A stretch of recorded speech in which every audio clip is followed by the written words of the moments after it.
नमस्कार। स्वागत है आपका हमारे एक the online teaching platform quality and math, जहां हम पढ़ाते नहीं बल्कि सिखाते हैं। हम एक बात आपके सामने रखने वाले हैं कि सभी जो सीबीएसई बोर्ड हो या फिर बिहार बोर्ड हो, सही बच्चों ने बहुत कड़ी मेहनत से 8 महीने गुजार दिए। अब आपके पास केवल और केवल 5 महीने का टाइम बचा है। फरवरी में सभी का एग्जाम होना है। तो आप मैथमेटिक्स के बहुत सारे चैप्टर्स जैसे नंबर सिस्टम्स है, अलजेब्रा है, कोऑर्डिनेट ज्योमेट्री है, ट्रिगोनोमेट्री है, प्रोबेबिलिटी है, उसके बाद एटसेट्रा ज्योमेट्री है। तो कहीं ना कहीं आप कुछ कुछ चैप्टर तो जरूर पढ़ लिए होंगे 8 महीनों के अंदर। अब हम ये कहना चाह रहे हैं कि आपकी तैयारी को एक नया आयाम दीजिए और उसे एक नया ऊंचाई दीजिए। ठीक है, आप टेक्नोलॉजिया मतलब टेक्नोलॉजी से जुड़कर वो चीजें कर सकते हैं। जैसे जब हम तैयारी करते थे तो मैथ इस तरह पढ़ते थे, जो भी चैप्टर, अगर पूरी मैथ्स का बुक खत्म हो जाती तो हर दिन एक सिस्टम था कि मैं मैथ्स का बुक जहां से खोलता था वहां से जो पेज बना, जो पेज आया उसका मैथमेटिक्स बनाना चालू। अगर वो जहां से मैंने खोला वहां से मैथ्स बनना चालू हो गया, समझ लेते कि मेरी तैयारी 99% हो गई है।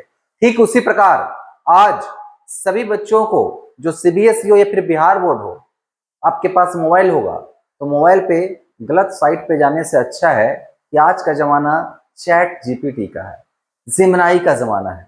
तो आप क्या करें, हर दिन कभी ऑब्जेक्टिव कभी सब्जेक्टिव, क्योंकि बाबू जितना क्वेश्चन लगाओगे ना बेटा उतना मैथमेटिक्स में तेज होगे।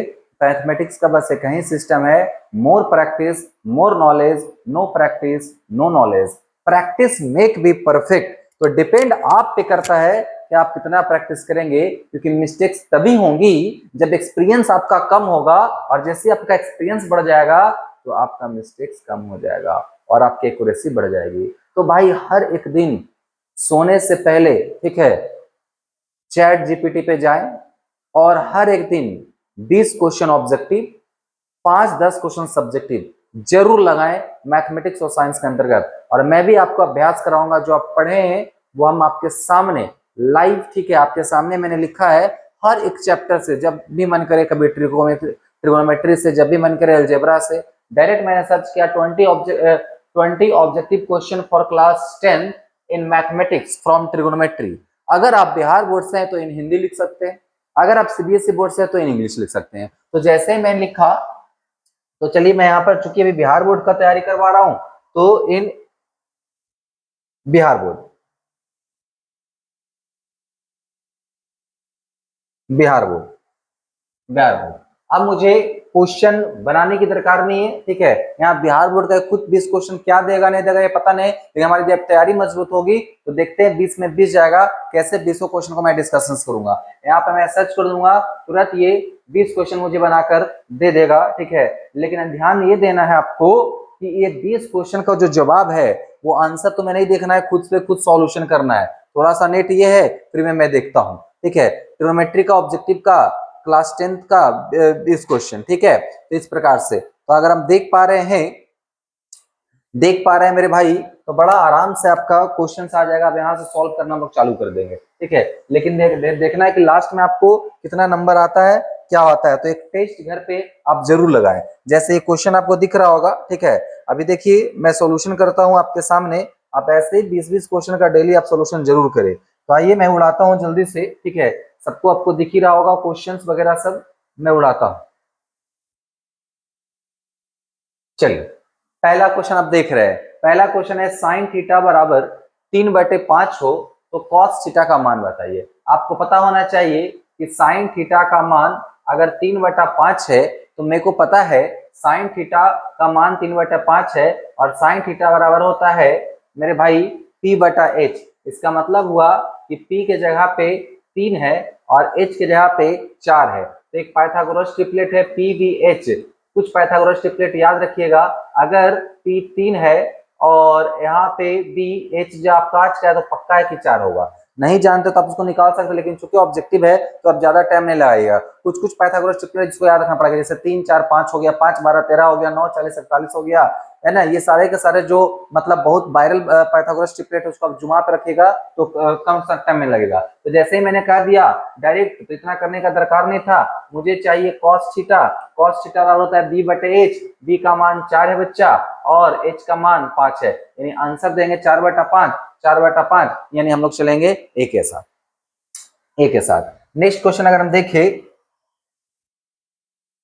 नेक्स्ट क्वेश्चन की अगर हम बात करें तो नेक्स्ट क्वेश्चन क्या है बच्चा, ठीक है, नेक्स्ट क्वेश्चन है value of sine square 60 degree plus cos square 60 degree, sine square 60 degree plus cos square 60 degree, ठीक है ना। इसका वैल्यू आप कैसे करेंगे, इसका वैल्यू करने के लिए बड़ा आसान तरीके से, ठीक है, आप कर सकते हैं। तो आपको पता है साइन 60 डिग्री का वैल्यू √3/2 होता है बच्चा, इसका स्क्वायर कर दीजिए, और कॉस 30 का वैल्यू भी सेम साइन 60 के बराबर होता है, यानी कि इसका वैल्यू भी √3/2 का होल स्क्वायर हो जाएगा। यहाँ से 3/4 हो जाएगा, यहाँ से भी 3/4 हो जाएगा, एलसीएम ले लीजिएगा, ऊपर 3 3 6 हो जाएगा। इस प्रकार आप कहें तो 3/2 हो जाएगा, 3/2 हो जाएगा। अब देखिए कौन सा ऑप्शन में 3/2 है, इसको हम देखते हैं। तो इसको देखने के लिए मेरे भाई, ठीक है, यहाँ से ऊपर करना पड़ेगा 3/2, 3/2। आप देखिए यहाँ से 3/2 आ गया,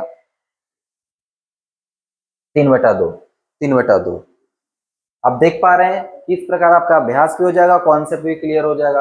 अगला क्वेश्चन देखिएगा, अगला क्वेश्चन है बिल्कुल इजी है बउआ, बोल रहा कि tan a बराबर 1/√3 है। तो आपको पता होना चाहिए कि tan a बराबर 1/√3 है, तो tan में 1/√3 कितना का मान होता है, कितना का मान होता है, कमेंट करें। tan 30 का मान होता है, यानी आपका आंसर ए हो जाएगा, आपका आंसर ए हो जाएगा। चलिए फिर आगे चलते हैं हम लोग क्वेश्चंस की ओर, ठीक है। चौथा क्वेश्चन क्या कहता है समझिएगा, चौथा क्वेश्चन आपका ये कह रहा है मेरे भाई कि द वैल्यू ऑफ साइन 90, बिल्कुल आसान, बिल्कुल आसान। द वैल्यू ऑफ साइन 90, पता है साइन 90 की वैल्यू सबको आना चाहिए। साइन 90 की वैल्यू होता है 1, साइन 90 की वैल्यू होता है 1, यानी आंसर यहाँ पे चला जाएगा 1। कैसे 90 की वैल्यू 1 होता है आपको याद रखना पड़ेगा, आप पढ़े होंगे ट्रिगो में। अगला क्वेश्चन देख रहे हैं, क्वेश्चन नंबर 5 में कहता है कॉस थीटा बराबर 12/13 है। तो मुझे पता है कॉस थीटा बराबर 12/13 है, इसका मतलब बी का वैल्यू 12 है, एच का वैल्यू 13 है। तो हमको पता है कि 5 12 13 का एक पाइथागोरस ट्रिपलेट होता है, मतलब मिसिंग आपका 5 है। हमसे पूछता है sine theta, sine theta, sine theta बराबर होता है p/h, एच पे एच का वैल्यू है 13, यानी कि 5/13, 5/13, option number A, option number A, ठीक है। इस प्रकार अगर आप देखते चले मेरे भाई, तो एकदम 10 मिनट में आप बहुत क्वेश्चन कर सकते हैं। क्वेश्चन नंबर ये 5 हो गया, क्वेश्चन नंबर 6 देखेंगे, क्वेश्चन नंबर 6 देखेंगे। 6 में क्या कह रहा है आप समझिएगा, क्वेश्चन नंबर 6 में कह रहा है आपसे the value of tan 45 degree, 45 degree की वैल्यू क्या होगा, 45 डिग्री की वैल्यू क्या होगा। तो 45 की वैल्यू होता है बुआ 1, 45 की वैल्यू होता है 1, तो मैंने 1 रख दिया।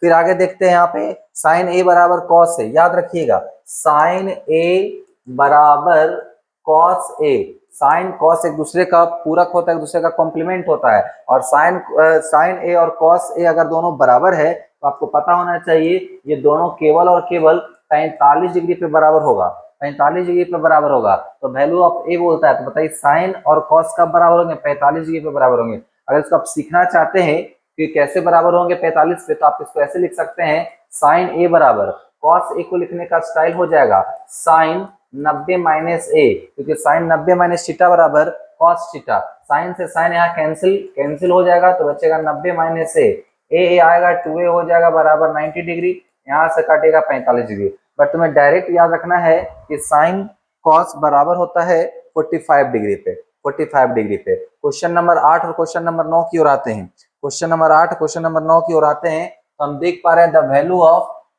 ऑफ क्या लिखा है, द वैल्यू ऑफ, अगर हम देखें द वैल्यू ऑफ सी, मतलब ये शायद लिखा होगा the value of cosec 30, cosec 30, the value of cosec 30, cosec 30 की वैल्यू बताइए। तो आपको पता है कॉसेक 30 नहीं याद है तो आप ये समझिए कॉसेक 30 की वैल्यू 1/sin 30 के बराबर होगा, केवल 30 याद है तो ये भी याद हो जाएगा, यानी उलट दीजिएगा 2 आ जाएगा, 2 आ जाएगा। उसी प्रकार tan 1 का वैल्यू 1 है, तो कहता है देन थीटा का मान बताइए। आपको सोचना चाहिए tan थीटा अगर 1 है तो आपको पता होना चाहिए कि tan 0 का वैल्यू 1 होता है। कैसे सोच पा रहे हैं, अच्छा tan तो ऐसे सोच पा रहे हैं sin 0 बटा cos 0, अगर tan नहीं याद है तो इसको आप ऐसे लिख सकते हैं tan 0 का वैल्यू 0 होता है ना बच्चा, tan 0 का वैल्यू 0 होता है, और cos 0 का वैल्यू 1 होता है। इसका मतलब tan 0 का tan 0 पूछ रहा है क्या, सॉरी tan 1 पूछ रहा है ना, 1 पूछ रहा है, 0 नहीं पूछ रहा है, 1 पूछ रहा है। तो कह रहा है कि tan थीटा में 1 किसका वैल्यू होता है, तो सिंपल ऐसे ही बात था, मुझे लगा tan 0 पूछ रहा है। tan थीटा में 1 किसका वैल्यू होता है भैया, 1 45 डिग्री का वैल्यू होता है, कहीं कोई दम नहीं है, 45 डिग्री का वैल्यू होता है। आगे चले the value of cos 60 degree, ये सारे के सारे वैल्यू वाले हैं, कोई दिक्कत वाली बात है नहीं। The value of sin 60 degree, sin 60 degree का वैल्यू क्या होता है, sin 30 के बराबर, sin 30 का मतलब 1/2 के बराबर। The value of sin 2 theta, when theta बराबर इतना, तो आप देखिएगा sin 2 थीटा, इसका मतलब 2 इंटू 30 बराबर 60, और sin 60 का वैल्यू आपको पता है √3/2 होता है, sin 60 का वैल्यू √3/2 होता है। आगे चलिए क्वेश्चन नंबर 12 में, क्वेश्चन नंबर 13 में, बिल्कुल आसान है, आसान क्वेश्चन है, जल्दी से उड़ाते हैं। ये मेरे को एआई ने बना कर दिया कि आप इसको सॉल्व करिए, तो अगर आपके पास क्षमता, आपने सीखा है तो अभ्यास भी होगा, और कौन सा क्वेश्चन है क्या पता नहीं है, इसको कर भी पाएंगे। तो the value of tan square वाला, याद देखिए 1 + tan स्क्वायर थीटा रहा, सबको पता होना चाहिए, सेक स्क्वायर थीटा होता है। साइन थीटा का वैल्यू 5/13 दिया हुआ है, तो जाहिर सी बात है p का मान 5 है, h का मान 13 है, मिसिंग कौन है 12, तो 12 हमारा 12 ये हो जाएगा, बेस हो जाएगा, आधार हो जाएगा। हमें चाहिए cos थीटा का मान, cos थीटा का मान होता है b/h, मतलब 12/13। जल्दी से आते हैं मेरे भाई 14 पर और 15 पर आते हैं, 14 15 पर आते हैं, सारे के सारे बिल्कुल बकवास क्वेश्चन, बहुत इजी क्वेश्चन है, एक तो बहुत चटनी क्वेश्चन है। cot 45 का वैल्यू 1 होता है बच्चा। यहाँ देखिए sec थीटा बराबर 2 है, तो cos थीटा का मान बताइए, तो जल्दी से आप पहले बताइएगा, sec थीटा बराबर 2 है तो cos थीटा का मान बताइए। बड़ा सिंपल है, sec थीटा बराबर 2 है तो cos थीटा का मान आपसे पूछता है, तो आप ऐसे भी सोच सकते हैं, अगर sec थीटा का वैल्यू नहीं याद है आपको तो इसको 1/cos थीटा लिख सकते हैं, बिल्कुल लिख सकते हैं, और cos थीटा का वैल्यू उलट जाएगा तो 1/2 हो जाएगा। अब हमें पता है कि cos थीटा का वैल्यू 1/2 किस पे होता है, तो भाई तुमको नहीं पता है तो cos थीटा का value 1/2, I think cos sin 30 की वैल्यू होती है तो cos 60 की वैल्यू हो जाएगी। इसका मतलब थीटा बराबर 60 डिग्री, थीटा बराबर 60 डिग्री। लेकिन आपसे थीटा थोड़ी पूछ रहा है, आपसे तो केवल cos थीटा पूछ रहा है, उलट दीजिएगा 1/2, अगर थीटा पूछता तो 60 डिग्री हो जाता है, लेकिन सिर्फ cos थीटा पूछा है तो आंसर 1/2, क्योंकि ये उल्टा होता है जी, इसको 1/cos लिखेंगे, उलट देंगे 1/ उधर चला जाएगा। नेक्स्ट 16 नंबर क्वेश्चन और 17 नंबर क्वेश्चन को देखे, the value of sin 30 plus cos 60,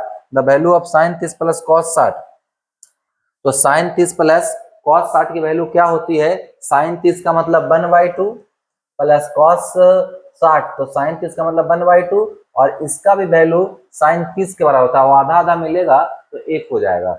17 का वैल्यू देखिएगा, 17 question number question, sin a बराबर 12/13 है, p का मान 12 है, h का मान 13 है, p का मान 12 है, h का मान 13 है, तो आपसे cot a का मान पूछा है, तो जल्दी से b का मान 5 हो जाएगा, और cot का फार्मूला होता है b/p, और b का मान 5 है और p का मान ये है, आंसर जाएगा 5/12, ऑप्शन नंबर ए। जल्दी से 18-19 नंबर क्वेश्चन देखते हैं, 18-19 क्वेश्चन देखते हैं। 18-19 में क्या कह रहा है बच्चा, 18-19 में देखिए क्या कह रहा है, the value of cos square 45 degree plus sin square 45 degree, इसका वैल्यू 1/√2 होता है, इसका स्क्वायर है, इसका वैल्यू 1/√2 होता है, इसका स्क्वायर है 1/2 प्लस 1/2 मिलेगा, सीधे 1 मारेंगे, ठोकिए 1। आगे देखिएगा cos a बराबर 3/5 है, cos a बराबर 3/5 है, इसका मतलब b का मान 3 है, h का मान 5 है, और यहाँ से अगर हम p का मान मांगे तो 4 है, तो tan a का मान मांगता है तो p/h होता है 4/5, 4/5 क्या ऑप्शन में है, यस ऑप्शन में है, यस ऑप्शन में है 4/5, ऑप्शन में है आपका 4/5, ऑप्शन में 4/5। चलिए लास्ट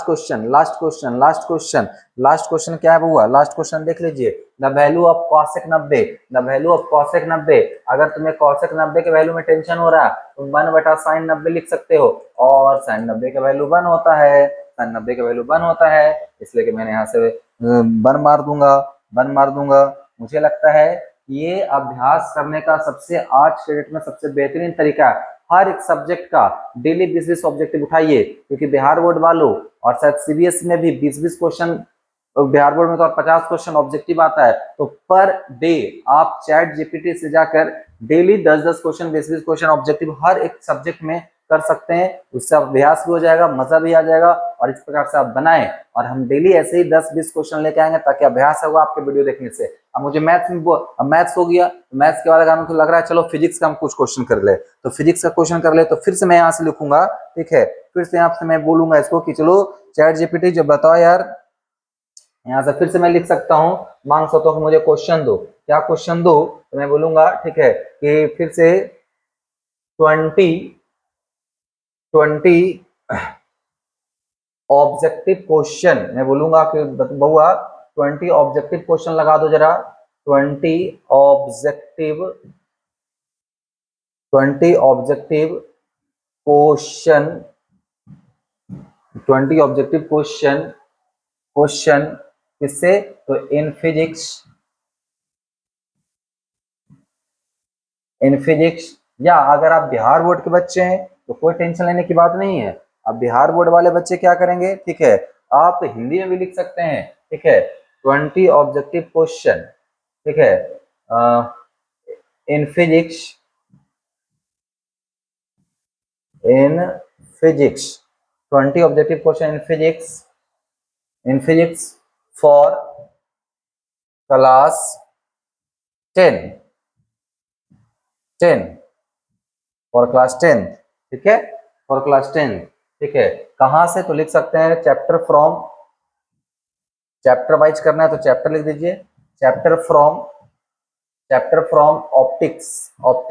ऑप्टिक्स मतलब प्रकाश से कर सकते हैं, प्रकाश का प्रवर्तन या प्रकाश का वर्तन जो भी है उससे कर सकते हैं, हिंदी में मांगो चाहे इंग्लिश मांगो, ये सब में देगा, हिंदी मांगो इंग्लिश मांगो, मैंने सर्च कर दिया, क्वेश्चन करने का कोई दिक्कत नहीं है, जो मैंने सर्च कर दिया, सर्च जैसे ही कर दिया हमारा आ गया प्रकाश वस्तुनिष्ठ प्रश्न कक्षा भौतिकी के लिए। कितना बढ़िया टेक्नोलॉजी है, तो इस जमाने में आप टेक्नोलॉजी का यूज करेंगे, इस जमाने में, बिल्कुल आसान क्वेश्चन है।